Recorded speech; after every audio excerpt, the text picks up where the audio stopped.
Hello les amis, j'espère que vous allez bien, c'est votre cher ami Pekagol. Aujourd'hui les amis, c'est le jour de la sortie Project Cars 2. Enfin j'ai réussi à le télécharger, j'ai galéré et c'est parti, nous allons le lancer pour voir si ça fonctionne. Alors le but de tout ça, j'espère que Project Cars saura très bien gérer la réalité virtuelle et c'est parti. Alors là les amis, nous sommes tout simplement dans l'intro du jeu. Plutôt bien réussi. Déjà en VR, ce qui est bien, voilà, le menu apparaît bien dans la VR parce que sur Assetto Corsa ce n'est pas le cas par exemple. Project Cars 1, j'avais des petits bugs, de temps en temps j'arrivais pas à avoir le menu dans le casque. Et là, jusqu'à là ça marche, ça fonctionne.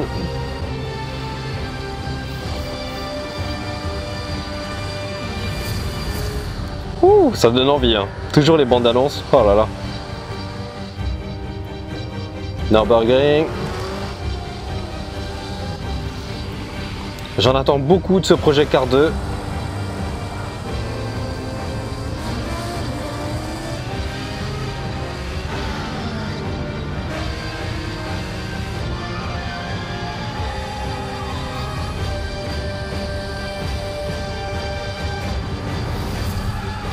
Ah, le rallycross et le rallye.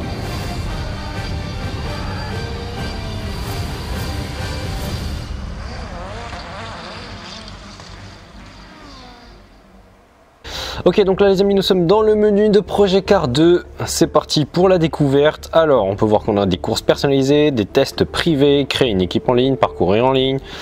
Ensuite la communauté, on peut voir ce qui se passe, e-sport, etc. S'il y a des championnats, etc., etc. Regardez vos ralentis et vos vidéos, on peut sauvegarder les ralentis. Écoutez, le menu en lui-même, il a l'air déjà simple, facile à se repérer. Beaucoup plus, je trouve qu'il est largement mieux que Project Cars 1. Ça c'est sûr et certain. Alors on va voir tout de suite, ce qui est le plus important ici, c'est les touches au niveau des commandes. Alors tout de suite, immédiatement, il a reconnu le TSPC Racer, ce qui est déjà très bien. Ensuite, on va le calibrer tout à l'heure, roue. Alors séparer, voilà, séparer, calibrage volant. Alors c'est parti, on va calibrer le volant, angle de braquage, tac, buter, maintenez, le 90 degrés, hop, hop, on va le mettre à 900, sauvegarder, voilà, il est calibré. Alors voilà les amis, donc là je viens de paramétrer la totalité, donc le volant est bien reconnu, la boîte de vitesse, la configuration, donc il y a pas mal de choses qu'on va pouvoir toucher au fur et à mesure, on va découvrir ensemble. Donc on peut voir que il y a trois types de profils pour le retour de force. Nous avons l'immersif, nous avons l'informatif et l'état brut et la partie personnalisée. Donc je pense qu'on va tôt ou tard passer à l'étape personnalisée parce que voilà, c'est au ressenti de chacun et je viens de comprendre qu'est-ce que c'était le timbre. Donc là pareil, on laisse par défaut et on verra au fur et à mesure. Je vais pas me faufiler là-dedans, on va plus se concentrer sur la découverte du jeu. On a lancé le mode carrière, donc on va créer notre pilote. Là on retrouve les différents tout simplement les différents types de courses, les différents types de disciplines qu'on va retrouver. Donc il y a un peu de tout, de l'endurance, de Formule 1, Clio Cup, RS, on va retrouver du karting, de tout. Voilà, il y a vraiment pas mal de choses. Donc là, c'est parti, on va faire Formule Rookie. Choisissez une série, donc on peut choisir UK, US, on va choisir Asia, Championship. Courte et complète, qu'est-ce que c'est? Donc ah oui, on a le choix des longueurs de série, ce qui est plutôt sympa. Bon, on va prendre courte. Voilà, si on a le choix, on va prendre courte. On a les règlements qui sont disposés ici, donc ça je trouve ça vraiment sympa de leur part de mettre ce genre de fonctionnement, parce que du coup on peut, pour quelqu'un qui n'a jamais fait de la simulation et qui n'a jamais regardé très souvent les courses automobiles, donc il y a souvent voilà, un essai, qualification, course, c'est le truc de base. Donc là il y a pas mal d'explications qui dit comme quoi si tu finis meilleur temps de qualification, si tu finis un meilleur temps d'essai, tu gagnes un point, tu gagnes des points en gros, voilà, c'est des petites explications. C'est plutôt sympa jusqu'à là. Donc là on choisit notre voiture et donc du coup ce qui va sûrement déterminer notre équipe. Donc voilà. Donc oui, je signe mon contrat pour participer à ce championnat. Plutôt réaliste, on fait comme si on était dans la vraie vie. Alors là du coup j'ai fait court, donc on a 2 manches, on a 2 emails. tac, tac, salut, quel bonheur de vous retrouver. Donc ici les amis, on se retrouve donc dans les menus de la carrière. Donc on voit qu'on a 4 onglets. Donc nous avons l'onglet transmission constructeur qui permet d'avoir des affinités avec des concessions. Hein, je dis ça comme ça, mais avec des marques. Donc du coup je pense qu'on débloquera des voitures ou des courses pour participer. Ensuite on a des épreuves sur invitation, donc ça c'est plutôt pas mal, c'est pour un peu casser le rythme du mode carrière. Si tu fais tout le temps la même course ou les mêmes circuits, du coup ça peut casser un peu le truc. Donc tu peux avoir l'historique, du spécial circuit, faible adhérence, piste, supercar si tu t'amuses en drift ou en rallye, c'est là, faible adhérence, ça peut être sympa. Objectif, trophée, badge, paramètres, donc ça c'est pour régler le niveau de difficulté des adversaires. Donc là je suis à 60 au niveau des adversaires et agressivité 50, donc 50-50, on verra avec le temps. Alors les essais, la qualification, je vais pas le faire, je vais faire la course. Hein, on va faire directement la course pour donner immédiatement le ressenti avec les adversaires. Allez c'est parti, on y va, on va mettre nos gants, dépêchons-nous, vite, avant que ça arrive. Donc là on va juger graphiquement, son, moteur, direction, motricité, voilà, freinage, tout ça. On va voir si le jeu le gère bien et surtout le casque de réalité virtuelle. Alors nous sommes dans le menu qui est plutôt sympa et du coup, attendez, voilà, je replace ma caméra correctement parce que, attendez, mon casque VR est mal réglé. Attendez, voilà, là on est bien, on bouge plus. Donc là... plutôt sympa, hein.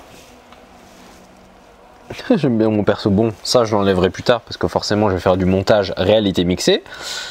Et sinon, voyons voir. Ok, là on peut établir une stratégie d'arrêt. Donc si on s'arrête, le plein d'essence, etc. Ça vous connaissez. Au niveau des réglages.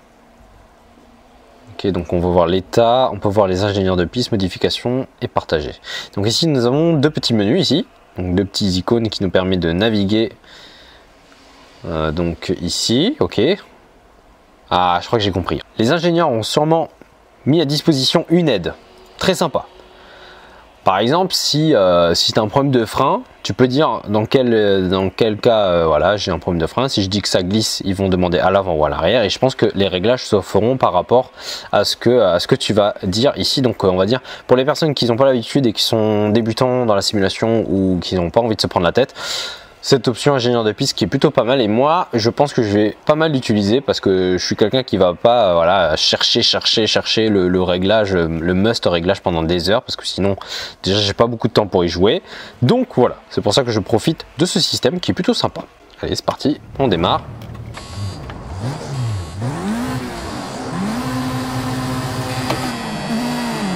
Ouh, le démarrage dur hein. Bon, vu qu'on est dernier, on fait pas attention à ce qui se passe derrière. Alors en termes de direction, alors voyons voir.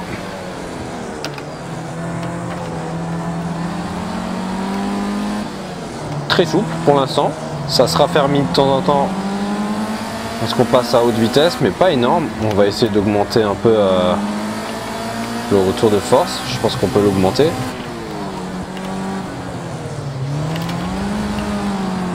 Alors au niveau du feeling tout de suite, ça semble correct. Ce qui me surprend le plus c'est tout de suite le son. Quand je tourne la tête, j'entends plus à droite. Quand je tourne à gauche, j'entends plus à gauche. Tu vas me dire ouais c'est normal, non. Il y a des jeux, ils le gèrent très mal. En tout cas ici, je suis plutôt content à ce niveau-là.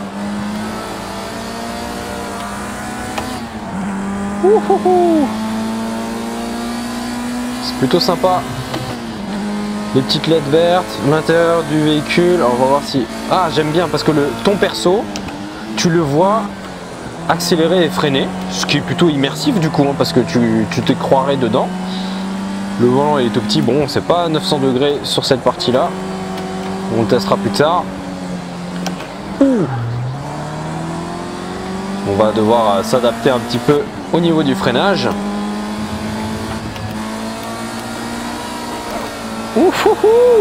Elle est joueuse, elle est joueuse. Allez, on va prendre son aspiration.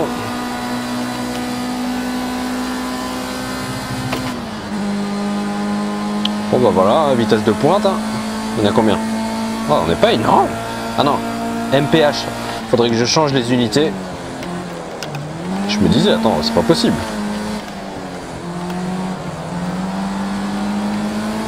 Donc là, wow, j'ai cru qu'il allait foncer dedans.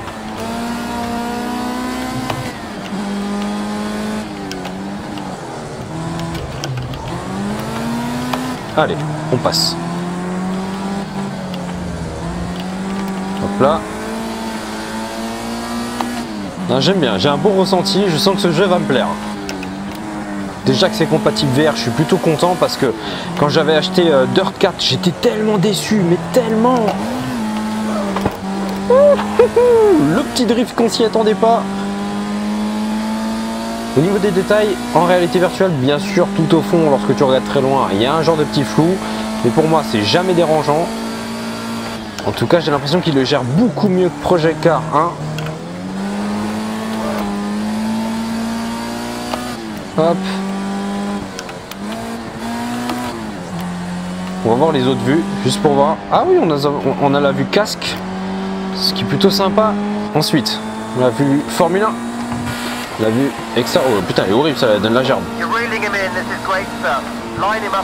Ok, on va revenir à la vue à l'intérieur parce que sinon je vais me cracher, ça c'est sûr. Voilà, il y a pas mal de vues, donc pour les personnes qui jouent à la manette, ils vont se faire plaisir en tout cas. Mais moi voilà, ces vues simulent et rien d'autre. Allez, dernier tour. Pourquoi je dérape?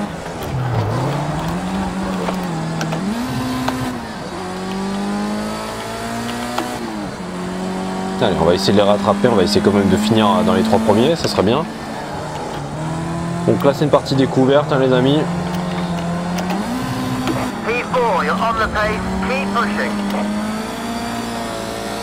Il me donne des petits conseils et tout. Hein.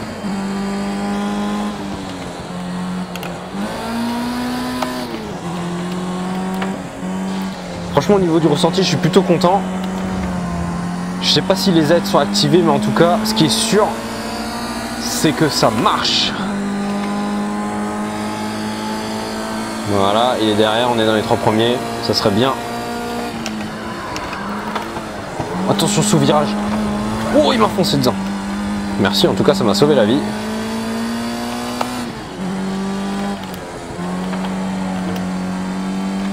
Ouais, donc le freinage, les roues se bloquent. Hein. Donc si tu freines comme un gros bourrin, donc on va essayer d'adapter notre frein, un frein dégressif.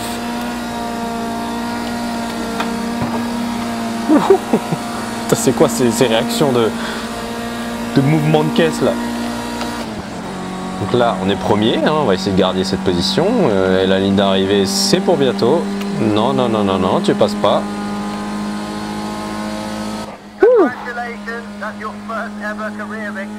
Alors voilà les amis, donc là je suis sûrement décoiffé comme pas possible, j'ai chaud et donc nous sommes arrivés premier, ce qui est plutôt sympathique hein, dans l'histoire. Donc premier bilan, tout est compatible en tout cas sur PC, le Fanatec, ma boîte et le casque.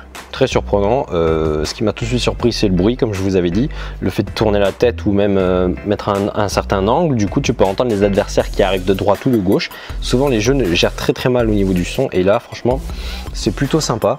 Ensuite bon là on n'a pas roulé des voitures de dingue non plus, on débute dans la carrière, petit à petit qu'on va avancer, on va rouler des voitures de malade mental et j'ai très hâte. En tout cas le mode carrière me plaît bien, je vais pouvoir avancer parce que sur le mode carrière du Project Car 1 il était vraiment, c'était bof, je trouvais vraiment bof et je m'ennuyais et après je suis vite repassé à Assetto Corsa parce que bah, en termes de mouvement, de retour de force, de réalisme, Assetto Corsa était beaucoup plus poussé et aujourd'hui j'ai pas encore d'avis si Project Car 2 c'est mieux ou pas. On verra. Après, il y en a d'autres qui diront Race Room, etc. Je peux comprendre, mais j'ai pas encore testé tout ça. Donc voilà, plutôt sympa dans ce premier bilan. Donc on se retrouve pour la prochaine vidéo Let's Play numéro 2. Et moi, je vous dis donc à très bientôt. C'était votre cher MPK Eagle. Peace and game.